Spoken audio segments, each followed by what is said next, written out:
London at the time was one of the largest European cities, with a population estimated between 350,000 and 500,000. The vast majority of inhabitants resided within the walls of the medieval city, which enclosed high wooden dwellings situated back-to-back along narrow streets. Cooking fires, candles, and small furnaces used in workshops burned all day long in these dwellings. No construction in the city was made of stone or brick. London was, in the true sense of the word, an upturned forest, and everyone knew it. The only entrance to London from the south could be reached through Old London Bridge. The bridge itself was not a plain stone construction, rather, it looked like a street running along the water surface. Over 200 buildings had been located on the bridge at its most populated period. Some of them even reached heights of 5 or 6 floors, and their upper stories hung over the street so much that they seemed to touch the buildings across the road. One of the most magnificent was Nonsuch House, a lavish structure of timbers which were cut in pieces in Holland and put together on the bridge without using any nails, only wooden pegs were used. There had been a chapel of St. Thomas Becket right in the middle of the bridge, a reminder of the days when the bridge had been built as a pious project centuries earlier. Below the road of the bridge, 19 stone arches spanned the river, and their wide bases, known as starlings, restricted the flow of water so badly that there could be a difference of several feet in its level between the sides of the bridge, making a little waterfall. The practice of passing through it was known as shooting the bridge. It was considered so dangerous that many travelers would prefer to leave the boat and walk across dry land rather than pass through the bridge. The heads of executed traitors could be seen on the spikes of the southern gatehouse. For the bridge had learned firsthand the lesson of what fire could do in 1633, when the blaze had taken about a third of its buildings in the north and left a gap that, 30+ years later, would prove vital for saving the rest of the bridge from the Great Fire. Take a step back from the bridge, however, and the river becomes the true highway of London. Well before good roads existed, the Thames was the quickest way to move around not just goods but also people. And the incredible number of watermen who did just that in their wherries totaled, according to some estimates, over 40,000 of London's working population, surpassing the labor force in any single trade on dry land. Ships carrying wine, grain, coal, lumber, wool, and spices from all around the known world lay at anchor downstream, and barges called lighters sailed upstream loaded with these same goods, which were unloaded at the crowded wharves. The river would freeze over during cold winters so completely that frost fairs would be held on it, with booths, games, and printing presses producing souvenir pamphlets. Ascend from the river and enter the city, where the streets converge to form Cheapside, London's most impressive shopping street, one of the few broad enough to have been used for jousting tournaments in the past. Here, on each side of the street, were tall, top-heavy houses, each of which extended outward more than the floor below, until the houses on both sides nearly touched overhead.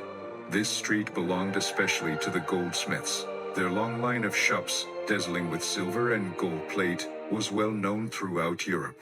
For many years there had stood in the middle of the street an ornate stone monument known as the Eleanor Cross, erected by a heartbroken king in memory of his queen, before it was demolished during the religious conflicts of the 1640s. Beyond this trading quarter towered the ancient St. Paul's Cathedral, its walls blackened with soot after centuries of exposure. At the time, St. Paul's was one of the largest churches in all of Europe, even larger than the present-day cathedral that now occupies the site, although its high spire, damaged by lightning in 1561, had never been replaced. Inside, the long central hall called Paul's Walk operated much like a public square. Attorneys met with their clients there. Jobless people came there to look for employment opportunities. News and rumors spread through the crowd here more rapidly than anywhere else in the city.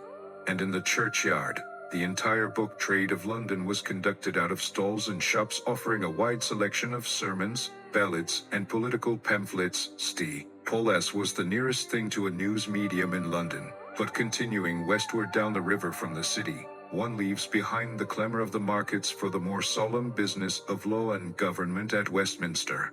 In the Palace of Westminster were the House of Lords and the House of Commons. Across the way stood Westminster Hall, whose roof was one of the largest of its kind anywhere in Europe and which served as a location for grand trials, coronation banquets, and official ceremonies. Behind this building stands Westminster Abbey, which has been the coronation church of English kings since 1066, where monarchs are both crowned and buried beneath the stone pavement.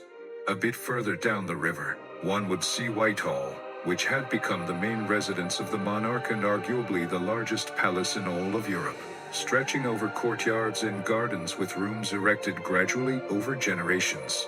The most renowned structure of Whitehall was the Banqueting House, designed by the architect Inigo Jones and decorated with a ceiling painted by Peter Paul Rubens, and it was from a scaffold put up outside that very building that King Charles I was executed in 1649, still fresh in people's minds less than 2 decades later. To the east, at a bend of the river, stood the Tower of London, much more than just the prison it has become famous for.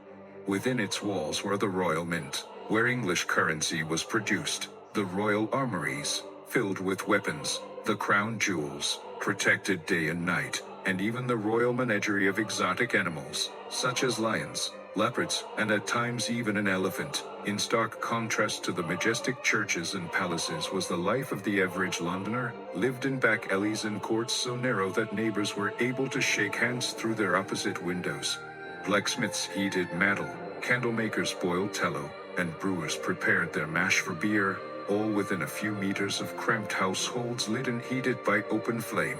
The city was also still reeling from tragedy, since less than a year earlier, in 1665, the Great Plague had claimed an estimated 100,000 lives in London, about 1/5 of the city's total population. Just a few steps beyond the city walls, London gave way to fields, orchards, and market gardens. Villages like Islington and Clerkenwell supplied the city with milk, vegetables, and fresh meat every day, and without this steady flow of food, London could not have sustained itself. Then, in the early morning of September 1666, a fire broke out at the home of King Charles E.S. Baker, Thomas Ferner, on Pudding Lane. Driven by a strong east wind, the fire spread quickly through the wooden buildings packed tightly within the city, moving too fast for the men fighting it, who had nothing more advanced than buckets, hooks, and basic hand pumps to extinguish the flames. Over the next 4 days, the great fire burned through about 4/5 of the city within the walls, destroying 13,200 houses, 87 parish churches, the Royal Exchange, the Guildhall, and even the lead roofing of old Steeple's Cathedral itself, which was said to have melted and flowed through the streets like water. An estimated 70 to 80 people, virtually everyone who had lived within the walls, found themselves homeless overnight, yet remarkably, only a handful of deaths were ever officially recorded. Old London Bridge survived, thanks to the gap left by that earlier fire of 1633, but the neighborhoods that had stood around it for centuries were swept away. Over the following decades, a new London emerged from the ashes of the old one, a London of brick and stone and broadened streets. The architect Christopher Wren helped rebuild St. Paul's Cathedral and over 50 other churches, while a 61-meter-high stone column known as the Monument was erected at the spot where the Great Fire began. Little of the wooden London you have just walked through remains above ground, but its river, its streets, and the decisions made about how to rebuild it have left their mark on London to this day.